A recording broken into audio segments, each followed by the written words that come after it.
Thomas Sankara, le capitaine des cœurs et des consciences. Il entre dans l'histoire comme une météorite. Né le 21 décembre 1949 à Yako, au Burkina Faso, anciennement Haute-Volta, Thomas Sankara n'était pas un homme ordinaire. C'était un militaire, certes, mais il était aussi un philosophe en treillis, un poète révolutionnaire et surtout un rêveur pragmatique. Officier brillant formé à Madagascar puis au Maroc, il observe très tôt les injustices du monde. Lorsqu'il entre en politique, il le fait avec une guitare à la main, une citation de Marx dans la bouche et une rage sincère contre la misère imposée aux peuples africains.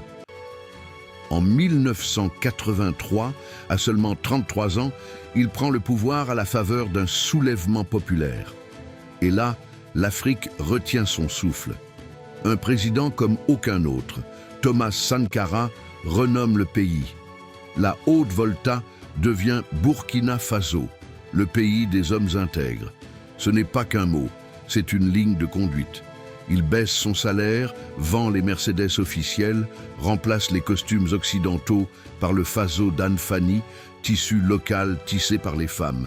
Il plante des millions d'arbres contre la désertification, construit des écoles, des hôpitaux, des logements populaires. Il vaccine des millions d'enfants contre la méningite, la polio, la rougeole. Mais surtout, il réveille les consciences. Il parle au peuple d'Afrique comme à des égaux, pas comme à des assistés. Il refuse l'aide internationale qui entretient la dépendance, appelle à l'annulation de la dette africaine et donne à la jeunesse l'envie d'agir, pas de fuir. L'homme qui faisait peur aux puissants. Sankara dérange. Il dénonce l'impérialisme, les élites corrompues, les modèles de développement imposés. Il dit « L'esclave qui n'est pas capable d'assumer sa révolte ne mérite pas qu'on s'apitoie sur son sort. » Mais ce franc-parler lui vaut de puissants ennemis. Le 15 octobre 1987, il est assassiné lors d'un coup d'État orchestré par son ancien compagnon d'armes, Blaise Compaoré. Officiellement, il n'aura dirigé le Burkina Faso que 4 ans. Mais son influence, elle, rayonne encore aujourd'hui sur toute l'Afrique. Un héritage immortel.